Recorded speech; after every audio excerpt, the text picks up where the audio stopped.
Everybody, welcome to Amazing You podcast and YouTube channels, the channels where stories of resilience, triumph, and unwavering hope come to life. And in each episode, we dive into the inspiring journey of individuals who have faced the toughest challenges heads-on and emerged victorious. Our aim is to be a beacon of inspiration, offering a guiding light to those navigating difficult times. And whether you are dealing with challenges, professional setbacks, personal struggles, or health issues, this channel is dedicated to uplifting your spirit and showing you that even in the darkest moments, there is a path to hope and triumph. So join us as we share powerful stories that transcend adversity, reminding you that resilience is a force within us all. So be prepared to be inspired and find the strength to navigate life's challenges. So this is Amazing You channel, where hope takes center stage. I am your host. My name is Dr. Rani. I am a clinical hypnotherapist using rapid transformational therapy method. I am a Mars, Venus, life and relationship coach, a breathwork coach, tarot reader, astrologer, star magic practitioner, past life regression practitioner, and life force compassion practitioner. And today I have the great pleasure to introduce you to a very special lady that I met recently. She has an incredible story to share with you. Her name is Jeanette Marie. Jeanette is a coach and is certified clinical hypnotherapist. Jeanette has a background in psychology, and she graduated from college over 25 years ago. And she will share with you today her story, her journey, and also what she does. So welcome, Jeanette, to Amazing You. Thank you so much for having me, Dr. Rani. This has been just delightful to meet you and talk with you and have the opportunity to share this my story on your podcast. Honestly, I feel like your audience is just the kind of people who would like to have this story of inspiration, and I'm so pleased to be able to share it with more people. So thank you. Thank you so much to you for sharing your precious time, Jeanette, and for being here to inspire everybody who might be facing some tough times, who might have faced or who are still facing that challenge that you faced a while ago. And I'm sure that will inspire them, because I was blown away just listening to your story. So thank you so much. And if you would please tell us more about you and how, if you can share with us about that journey, because you were not a coach and a hypnotherapist from our conversation. So how did you become a coach and therapist? Please share with us. So thank you. I just like you, I'm a rapid transformational therapist. I graduated with my degree in psychology a long time ago, over 2 decades ago. And at the time, the graduate courses that were available were showing me that the tools we were using were not as effective as I thought they should be. It felt to me like the industry, it was an industry, and it was sort of stringing people along, giving them a little bit of hope, but not a lot of return. And it didn't feel right. It didn't sit well with me. So I didn't become a therapist until I've had tools that were available that, that could actually make a difference. I also share with you, I went into sales, which is based in psychology, right? It's become quite useful for entrepreneurs to talk with me about sales, because I turned it into something that helped people. So I could do my job without feeling kind of icky at the end of the day. Now, I was still doing sales when my story sort of starts. So that's not what I do now. Now I do similar work that you do, helping people transform their lives, using hypnosis as one of the main tools. It's just really helps us get to the heart of the matter quickly, and then we make permanent changes. It's just amazing. So, had I had access to these tools when I went through what I went through, it might have gone a little bit more smoothly. But about 10 years ago, I found that my husband at the time was just not himself. He hadn't been himself for quite a while, but um, he was unable to get out of bed. He lost jobs, and this part is not really my story to tell. It's his life experience, but he was such a stickler for his appearance, and he didn't cut his hair for a year. Like, we knew he needed some help. So I did get him to seek treatment, and a team of doctors assessed him and suggested that he had or diagnosed him with bipolar disorder. Now, that means that we were together for a long time, and an undiagnosed and untreated bipolar disorder can wreak havoc on a marriage. It sort of, the way I describe it is, you know how if you put a frog in a pot of water and then get it to boil, like the frog doesn't notice, and before it's too late, it's too late. That's what happened to us. He had gotten sicker and sicker over the years, and it crept into everything we were together as a couple. So that in and of itself created some things I needed to heal from. But I got the diagnosis, and I said, well, let's, get you help before you decide what we want to do with the marriage. And we went with that for about a year or so, and then he just stopped taking medication and seeking treatment. And I had, a 7 or 8 year old at the time. My daughter, our eldest, was just 7, I think, when I noticed what was happening. And we had a toddler, and he began to sort of turn on our daughter, who the sun used to rise and set on her. She was the highlight of his life, and he started to treat her the way that he would treat me. And that's when I knew that no matter what, I had to protect our children, and he could decide whether he was going to get treatment.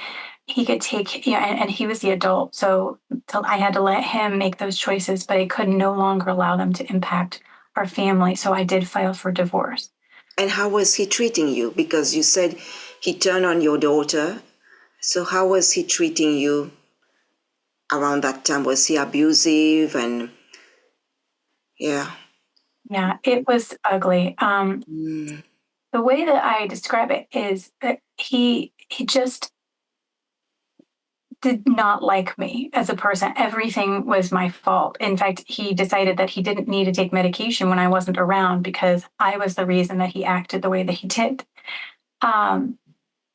The physical violence against me wasn't physical with me. It was around me. Things were broken, that kind of thing. But it was escalating. And when I say he turned on her, like, what would happen is you could say something innocuous, like, I'd like a grilled cheese or something for lunch. And he would just get just angry, so fast for no reason. But it was not like that at the beginning of your marriage. Oh, no. No, he's so smart and so charming and so successful. Like, what I fell in love with was fun to be around and enjoyed company. And, we had friends, and, slowly over time that just, I developed a considerable amount of anxiety, and because nothing I ever did was right. It was always making him mad. And he started making decisions that didn't make any sense. And how were you feeling in that relationship where you were not being treated well, where your children were as well being always scolded at? How were you feeling it in that relationship? And you were the main breadwinner at the same time, you told me. Yeah, because he had gotten sicker. I ended up supporting the family. He had declared bankruptcy, lost our house. I had bought a house for us far away from where we had been living. for a couple of reasons, but also because it was where I could support us. And how I was feeling was trapped because I had just moved away from everything, everyone that I knew. I was lucky to be able to work from home, but it was also the stress of it was impacting my ability to show up and do my job. Mm. So, and I would just pray to get through the day, because I had some help, but it wasn't enough. I was doing everything on my own. I had hired a babysitter to come in the house during the day while I was working, but that babysitter had their own baby. Yes. Wasn't doing anything else. And I was feeling, yeah, like I said, trapped. And there was, at the worst of it, I would just pray to make it through to like the next meal. Like if I could just make it from breakfast to lunch and give the kids lunch, I'll be okay. And then we'll make it to bedtime and then we'll be okay. And we can, but it got to the point where it was like I would pray just to make it through the next hour without completely losing it. It was the hardest thing that I've ever had to manage. And how I'm very grateful that you are being vulnerable and opening your heart today to the audience, because it's not easy to talk about that. But I know of many women, of even men experiencing that, not knowing that their husband is suffering from some kind of mental illness. And as we know, you and I, we know that as hypnotherapists, very often the medication wouldn't work because it's some deep childhood or even past life issues that are being played here. So I really appreciate that you are sharing. And can you tell us, how did you, because being a single mother and having just to, not a single mother, but being the single breadwinner, having to cope with everything with a husband who is not well, and did that had any impact on your physical and mental well-being, Jeanette? Absolutely. It was rough. Because I had my second child, our second child was just a baby when it got really bad. And if you know anything about mental illness, right, a lot of times these major events will trigger the episodes. And so, I couldn't eat, I couldn't sleep. I mean, it was, and there were times where I would just call my boss like on a Friday and say, I need to take next week off because I can't take even work, right now.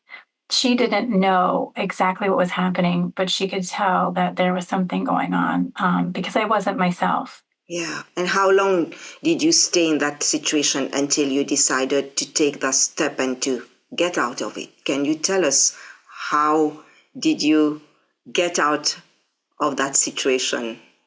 Sure. So this is it's like a blessing and a curse, I guess. So when I saw the interaction with my ex-husband now and our daughter at the dinner table, that just was it for me. And I filed for a divorce. And in the state we were in, we could remain in the same house for 6 months, and then the divorce would be finalized. So that was helpful. But I think I think it took about a year for me and we were seeking family counseling, at the time. It took about a year for me to realize that he wasn't going to take it seriously, that the diagnosis for him wasn't correct. He didn't believe it. And because he didn't believe it, he wasn't going to seek treatment for it. And if he wasn't going to seek treatment for it, then I had to protect the children.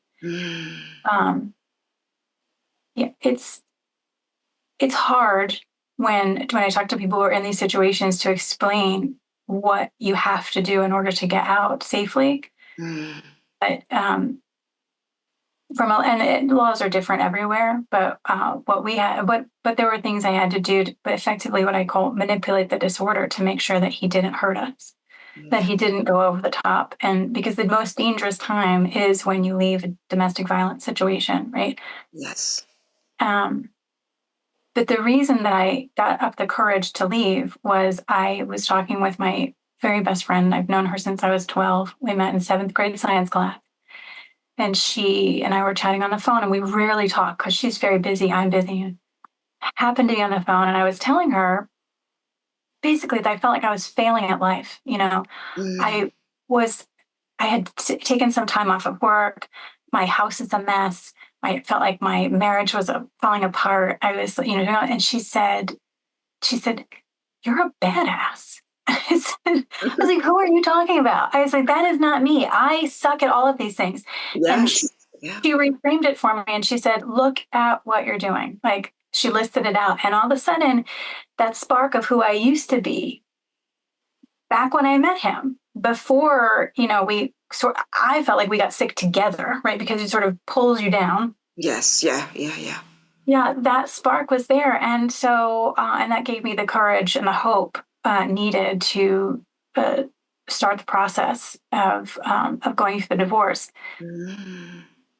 But along with that, which interestingly enough, with we were to the children and I were to come stay with my parents, my mom and her husband over the summer. So my daughter completes 3rd grade. We come to, or no, 2nd grade. We come here to Virginia. The school system's much better here. That's been our plan anyway, to make sure the children get a proper education. Where we were was in Pennsylvania wasn't that great. Yes. So this is sort of part of the plan. But we were going to do a brief stopover at their house because my children have like 30 plus cousins, and my mom and her husband have a pool, and all summer long it's kids coming in and out, and it Right. was to be just this sort of uh, a buffer for them, Mm. get Yes. used to life. And 2 weeks before I was scheduled to move, and the divorce is already in process, I lost my job. There was a reduction in force that happened, and my name was on a list of my position was eliminated. Mm. So I lost everything in 3 months: my home, my marriage, my stuff, more than half of my retirement, and then Mm. my so legally, there wasn't anything I could do about the financial loss. That's just the way that it is. Laws protect the weaker spouse financially. That's fine. Money you can make again. Yeah. What I couldn't do was I couldn't protect my children in that situation. Like they had to come out. Mm. So the thing that I feel like people, really take hope from, or here, and the most important thing is the lesson that I learned, or they can take away from it, is the way that I viewed all of these losses was these things weren't for me. Mm. I had spent a decade at this company, but that wasn't for me. I Yes, I had bought my first house on my own, right? But that house wasn't for me. These things weren't for me. Retire all the money I can make again, right? Mm. That marriage wasn't for me. And and depending on how religious you are, you can say God just didn't, that he said those aren't for you. You get to have something else. Now, I didn't know what was on the other side, but it started to come together probably 6 months after. The woman who had to let me go called me and she said, "Hey, there's an opening at one of our resellers. You would be perfect for it." Okay. And I rebuilt my whole life, my whole career. I had to take an entry level job actually at that company because for Mm. management issues. So, but in 2 years, I've been promoted 4 times and was running their sales team. So, like that, I didn't know that was going to happen. I had no idea what it would look like. I just had tremendous faith that if I could let the past be in the past Mm. and let that define my future, that Yeah. I would, move out of it and into something better. And I definitely have. Mm. Wow, that's incredible how much resilience you had, and I think that's really, really powerful as well. And it shows how much power is inside of you, Janet. It's like people have put you down, but when you started again, you got up and rise up again. it's like completely new life and a much happier life and much more peaceful life, you know? Yes. And I would like to ask you, what was how did you look after your health and your well-being? Did you go through any therapy when you got out of that situation? Can you share a bit with us? What is it that you did to build yourself, your confidence again? Because your confidence was shattered in that relationship, completely shattered. So can you share with us what helped you to build yourself again, Janet? Yes, I did seek traditional therapy for while I was going through the divorce itself, and my therapist at the time was great about reminding me that I was having perfectly normal reactions to a very messed up situation. She's like, "Of course you should feel what you're feeling." You know, I had lost touch with that with myself because I had been living so closely with someone who was so unwell mentally that I didn't know, you know, up from down really. So, so that was great. She, ironically, she graduated me again, the, you know, finite number of visits you get for insurance purposes. But, like I think a week or two before I lost my job, which is just really funny. But, uh, I notice there is a trend or a tendency for folks who are in these situations to lean very heavily into religion because if everything around you is chaotic, there's always like source or God or you know Yes. the universe, and that helped me a great deal. Throwing myself into my religious community here in Virginia was, I mean, they probably helped me more than my own family did to heal from that. And I think also, you know, prayer is a very special method of manifestation. You know, if you do it right, you know. Yes. So, but the healing from the relationship piece actually happened in an unexpected way, but a planned way on my part. I had spent so many years with somebody who looked at me like I was like something that you get stuck on the bottom of your shoe. Just, Mhm. he just loathed me. The disorder made me seem like I was not, you know, just awful. And so, but I didn't want his treatment or our relationship to define my future relationship. So I thought, well, the children are with him once a month. I will just go on a date once a month with someone who just enjoys my company. That's all I wanted was to have someone who would sit across the table from me and just enjoy my company because I hadn't had that luxury for a long time, Yeah. long time. And because I approached that in a very relaxed manner, I had a wonderful experience. Remember, I met him back when you met people in person, you know, at a party at a friend's house. Like this was, and then I come out of my marriage and I'm swiping. Like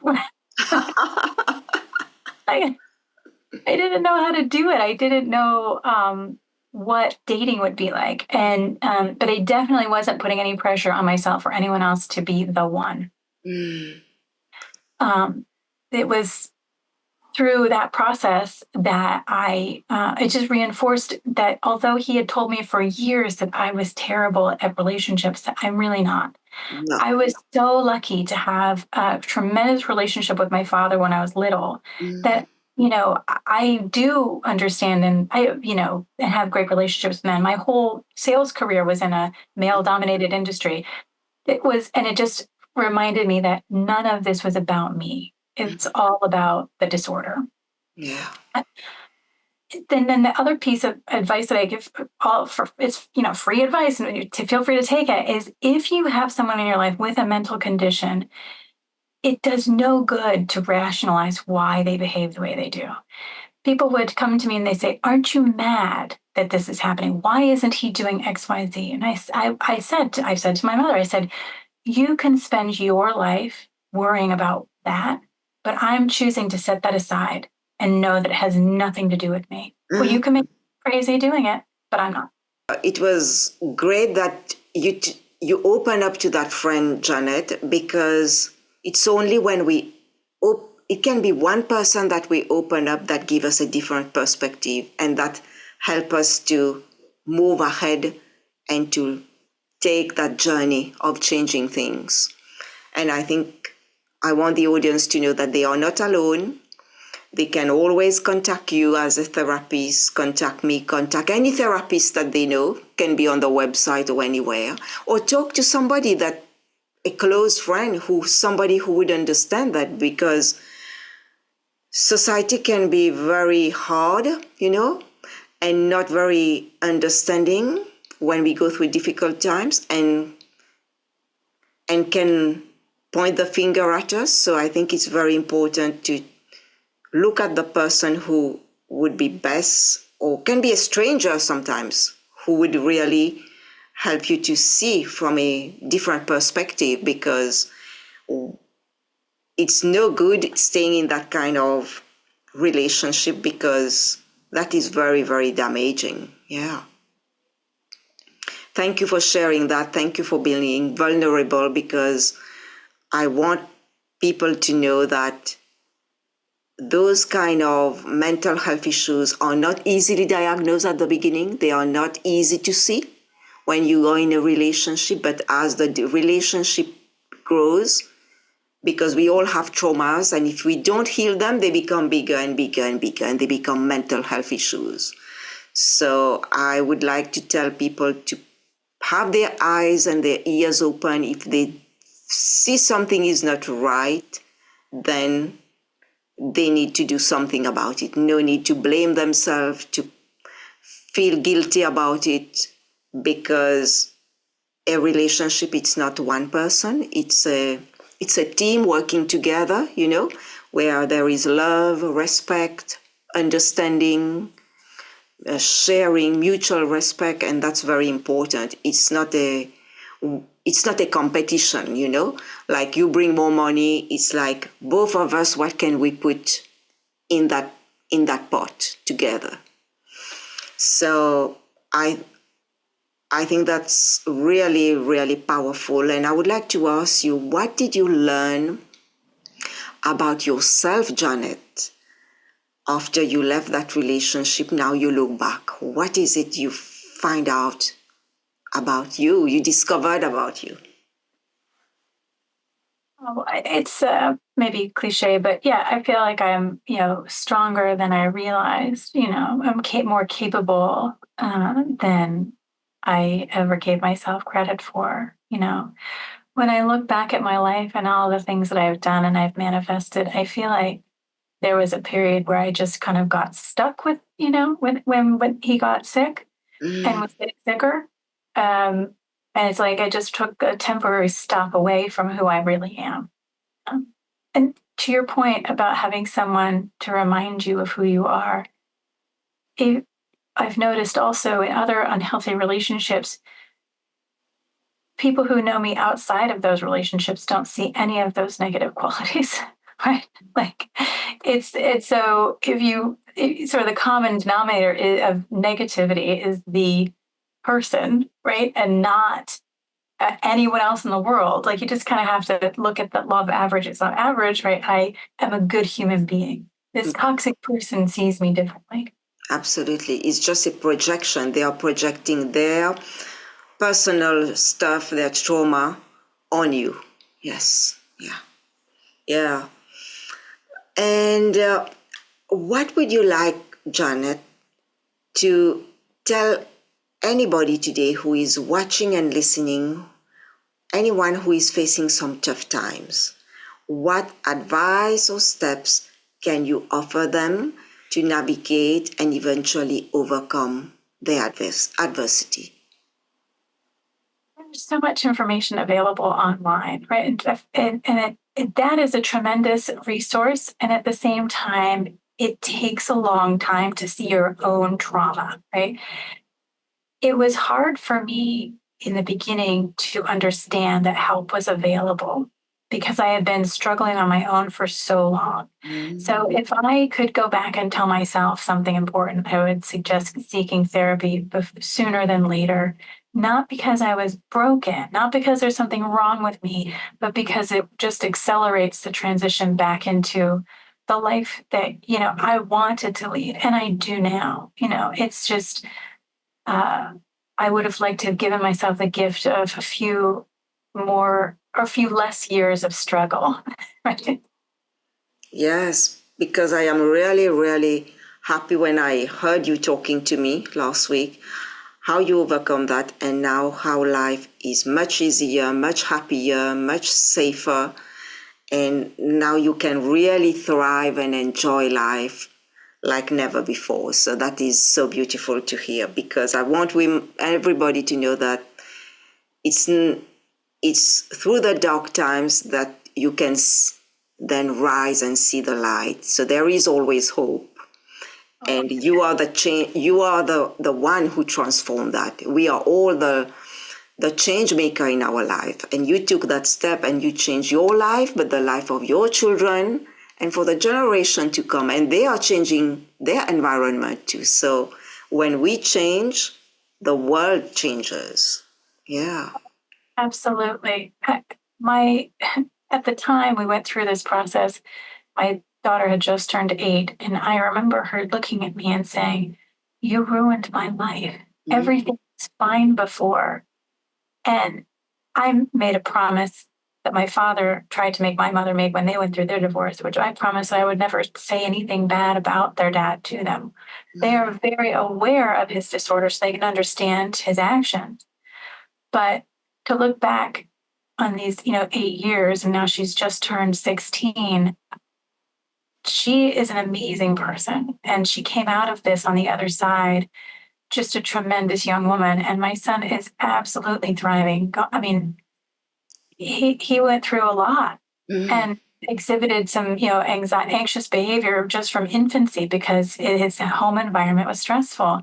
And he's just this wonderful, kind, funny, smart kid. So that's the other thing to think about, is that I initially did it for my children. And a lot of women will do that, right? We'll make these decisions for our children. We'll take better care of them than we will of ourselves. And that's okay. Whatever it takes to get yourself on, the climb out of it. You just use that as motivation, because my children are much healthier and much happier today than they would be if we had stayed. Thank you. Thank you so much for sharing your story and your bravery, your vulnerability. And I am very, very grateful to have met you, Jeanette. Yes. And my other questions to you, Jeanette, is I know you read a lot, because as therapists, we always need to grow as a coach. And I'm sure you have encountered some very impactful books in your life. And if you could highlight a few books that have profoundly influenced you and briefly explain to us why. Yes. The first one that comes to mind is Man's Search for Meaning by Viktor Frankl. He wrote the book in his mind, really, while he was in concentration camps in Nazi Germany. And what he says is that true freedom comes in that gap between stimulus and response. When we're traumatized or we've had bad things happen, that gap can be infinitesimally small, right? Very hard to separate the stimulus from the response. But the more we heal, the greater that gap is, the more pause we can give ourselves before responding. So we can, be in the world and responding to it, but not reacting to it. If that makes sense. And then the other book, I think, that gave me profound insight into myself, also in trauma, was Gabor Mate's Scattered Minds. Also, because his premise is that ADHD is a trauma response. And I know for myself, my mind is much less scattered today than it was 8 years ago, because I've done a lot of healing. Those are two. Oh, and another one that I love, I never would have read because I thought the book was about TED Talks, is The Power of TED, the empowerment dynamic. it's a wonderful way to look at any potential victimhood that still shows up in your life and how to turn it from something is happening to me into actionable something is happening for me.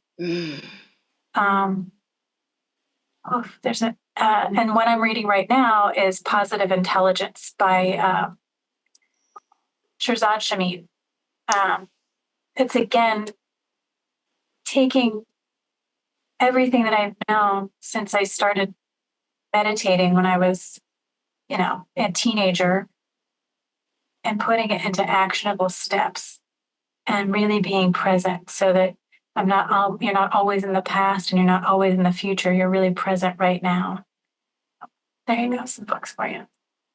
Thank you so much for sharing those incredible books and authors, because I have heard of all these books and the books of Dr. Gabor Mate. These are great, great books, and really recommend the audience go and get yourself some books and start reading, because it's so important. The more knowledge is power, and it's even more powerful when you start to put it into practice. So reading is so important, because a lot of people stop reading, and they prefer to watch TV, but we have to go back to reading because there's so much knowledge hidden in all those books. And my last question to you, because we are coming towards the end of this podcast, is can you share with us, Jeanette, some of the books, projects, initiatives that you are currently working on, and how can the audience or anybody stay updated and get in touch with you? Oh, thank you for the opportunity. My passion project right now is teaching conversational hypnotherapy. I teach at the introductory level and a master's level course. I just finished a master's level course earlier this month, and I'm getting ready to schedule the introductory course. It's transformed the way that I sit with clients, and the experience that I'm able to give them is just profound, and it's unique in the healing space. I adore doing it. So you can follow me on Instagram. I'm at Jeanette Marie LLC. My Facebook is my maiden name, Jeanette Marie Rogerson. And I have a website. It's Jeanette Marie LLC. And I also have a YouTube, also Jeanette Marie LLC. So, and you can get in touch with me there. I have a small Facebook group for entrepreneurs who are interested in learning how to sell also. I find it a wonderful way to connect with people who have the same struggles. And it's we get together and practice. There's no charge for it.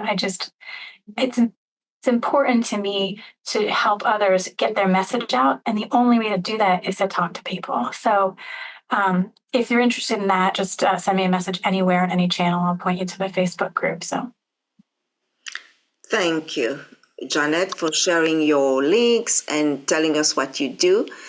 It's been a real pleasure to have you on the podcast. And I am very inspired by your story of how you overcome that personal challenge and you turn it into something even amazing now, not only for you, for your children, for your family, for the job that you are doing and touching so many lives. So keep shining your light and keep doing the great work. I wish you a lot of success, and thank you for taking your time to be with the audience today. It's been such a pleasure to talk with you. Thank you so much for your time. This has been delightful. And thank you to the audience for watching, sharing, and subscribing. And we'll see you all very soon for another video and podcast. Take care, everyone. Bye-bye.